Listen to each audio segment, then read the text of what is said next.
I have great pleasure in welcoming His Excellency Timoko Mele Kone, Vice President of the Republic of Côte d'Ivoire, and I invite him to address the Assembly. Excellence. Excellency, Mr. President of the 78th session of the United Nations General Assembly, Excellencies, ladies and gentlemen, heads of state and government, Excellency, Mr. Antonio Guterres, Secretary General of the United Nations, Excellencies, ladies and gentlemen, honorable delegates. Mr. President, it is an honor to represent at this tribune the President of the Republic of Côte d'Ivoire, His Excellency Alassane Ouattara. I wish to convey to you President Ouattara's warm congratulations and words of welcome which I associate myself with. I wish also on behalf of the President, Mr. Ouattara, to convey our warm congratulations to you, Mr. President of the 78th session of the General Assembly of the United Nations. Congratulations not just on your election, but also I wish to commend you for the effective stewardship of our work. I wish to thank the Secretary General once again and wish to assure him of our full support for his various initiatives which are geared towards making the United Nations more than ever before a center for the harmonization of the efforts of nations. Mr. President, Excellencies, ladies and gentlemen, this session is being held in a context of tremendous uncertainty for our planet and for our states, which have been encountering large-scale crises. This situation has been significantly impeding the implementation of Agenda 2030 for sustainable development and has also constrained our ability to collectively surmount these challenges.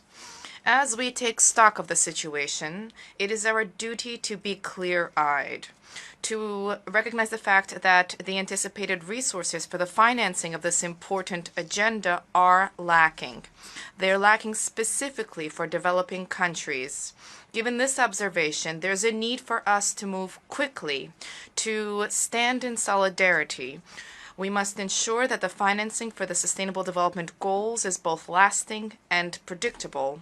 The noble ambition of Agenda 2030 cannot continue to hinge on security expenditures, which continue to increase with each passing year throughout the world.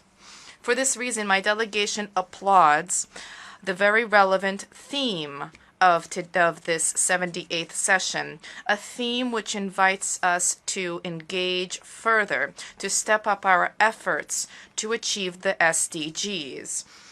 To that end, we must promptly reduce the cost of conflicts which thwart our country's development. To do so, we must embrace conflict prevention and peaceful resolution mechanisms. At the same time, our governments must step up and enhance the resilience of our economies to ensure that the economies can contribute to the financing of the SDGs. To that end, Côte d'Ivoire welcomes with particular interest the Secretary General's proposal of a new agenda for peace, the purpose of which is to rethink our priorities for the preservation and enhancement of our collective security. Mr. President, Excellencies, ladies and gentlemen, it is time for the international community to mobilize, to act, so that the parties to the conflict in Ukraine and all of their external partners engage on the path to a peaceful resolution to this war. Beyond the risk of escalating violence and human rights violations, this conflict fuels global inflation. This conflict has resulted in shortages in essential food products and has threatened to plunge millions of people into hunger. Given its scope and its consequences, the financial flows that this war has mobilized, in light of all of this, the war in Ukraine has certainly undermined the financing of Agenda 2030. My country also calls upon the international community to engage alongside Africa as we fight armed terrorist groups which destabilize entire sectors of the continent, from the Sahel to the Horn of Africa. The fight against terrorism is costly for African countries, particularly for Côte d'Ivoire. Côte d'Ivoire has been hosting thousands of refugees from neighboring crisis-ridden countries.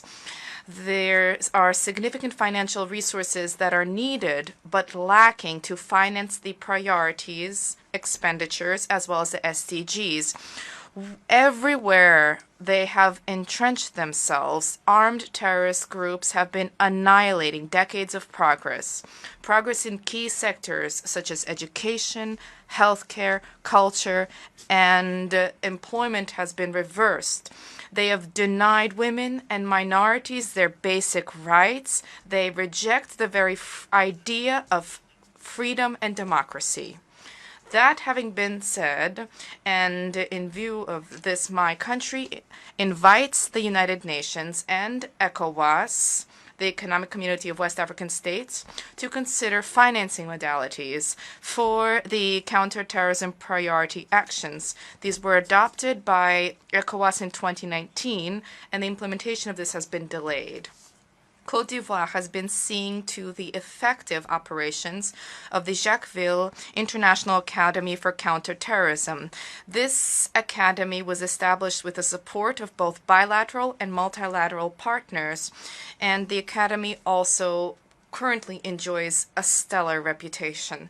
Mr. President, Excellencies, ladies and gentlemen, climate change persists as a challenge and has significantly impacted economies and our ability to tackle the challenge of development financing. Developing countries such as Côte d'Ivoire have contributed marginally to climate change, and yet we are disproportionately affected, and we pay the highest price. We are an agricultural country, and my country has an ambition to step up the fight against the consequences of climate change in order to boost the resilience of our population. First and foremost, the aim is to improve sustainable management of natural resources and biodiversity, and subsequently, we aim to cultivate in our population a civic awareness for the preservation of the environment and the advancement of sustainable development. To that end, we urge partners who have adopted a commitment alongside us during COP15, organized in Abidjan in May 2023, to pursue their support for the implementation of the Abidjan Initiative, which is also called the Abidjan Legacy Program. This hallmark initiative for land restoration, for the preservation of the biodiversity, and for the development of responsible agriculture is an opportunity for both current and future generations. In light of current challenges, bilateral and multilateral partners need to meet their financial commitments under the Paris Climate Agreement. They should thereby facilitate the entry into force of the Loss and Damage Fund, which was established during COP27 in Egypt. Côte d'Ivoire welcomes the success of the African Summit on Climate. held in Nairobi on the 5th to the 6th of September 2023. And we applaud the exceptional mobilization of Africa to have our voice heard during the forthcoming COP28 in Dubai. I wish to take this opportunity to invite the international community to support the Nairobi climate recommendations, specifically with respect to enhancement production capacity for renewable energies in Africa, the proliferation and succession of violent climate events have been observed in recent years, and this has resulted in widespread, significant material damage and tragic human casualties and costs. These ravages are a consequence of our climate inaction, and it wipes out progress achieved in the area of the SDGs, specifically for the most vulnerable countries, the countries most vulnerable to climate change. This reflects just how much the fight against climate change will require greater solidarity, as well as resources dedicated to the financing of the SDGs, and will also require that both our economies and our societies adapt. Mr. President, the COVID-19 pandemic has revealed the fragility of our health systems and has, among other things, slowed down the pace of economic growth in Africa. COVID-19 has also served as a reminder of the importance of forging meaningful international solidarity to tackle the multifaceted threats which humanity continues to face. The repercussions of COVID-19 continue to loom over our economies and affect our capability to address urgent social demands. We must draw lessons from the threat that can once again imperil the entire world. For this reason, my delegation welcomes the conduct during this session of high-level meetings on pandemic prevention, preparation, and response, as well as on the fight against tuberculosis, as well as on universal health coverage. Turning to universal health coverage, I wish to recall the fact that my country has adopted a regime entitled Universal Health Coverage. This entered into force in October 2019. I hope that the sharing of experience during this session will offer an opportunity for our health coverage systems to be enhanced. Mr. President, Excellencies, ladies and gentlemen, under the aegis of the President of the Republic, Côte d'Ivoire has been shoring up our democratic progress. This has been attested to recently by the smooth conduct of recent municipal, regional, and senatorial elections, which we organized respectively on the 2nd and 16th of September 2023.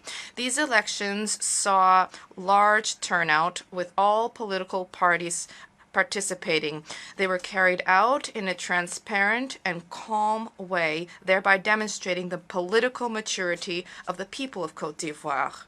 Stability, peace, and democracy which reign in Côte d'Ivoire have allowed the President of Côte d'Ivoire, His Excellency Mr. Ouattara, to pursue his efforts towards the transformation and modernization of his country. There has been remarkable progress achieved by Côte d'Ivoire in all sectors. This has fostered significant headway in the achievement of the SDGs.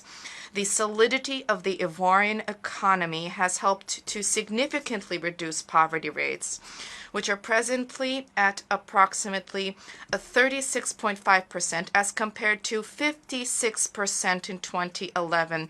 These rates should continue to move downwards and drop to 20% by 2030. At the same time, since 2015, there has been an ambitious program in place of productive social networks to assist the most vulnerable households. In the same vein, the government adopted an ambitious social program, the PS-Gov. This program helps to counter social fragility.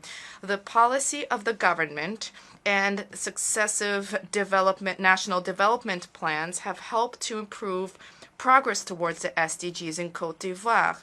However, this social progress has been undermined by large refugee flows from neighboring countries stricken by terrorism. Excellency, ladies and gentlemen, we have all arrived at the same conclusion. Our states are far from being in a position to achieve the SDGs by 2030. The financing of our development agenda reflects the urgent need for a multilateral approach. Multilateralism to tackle current global challenges. And there's also a need for us to consider the need to reform global governance at all levels and to restore the meaning of solidarity among nations, a principle dear to His Excellency President Ouattara, which we were also invited to embrace by the Secretary General, Mr. Antonio Guterres, in his opening statement for this session. Thank you. On behalf of the Assembly, I wish to thank the Vice President of the Republic of Ivory Coast for the statement just made, and I request protocol to escort His Excellency.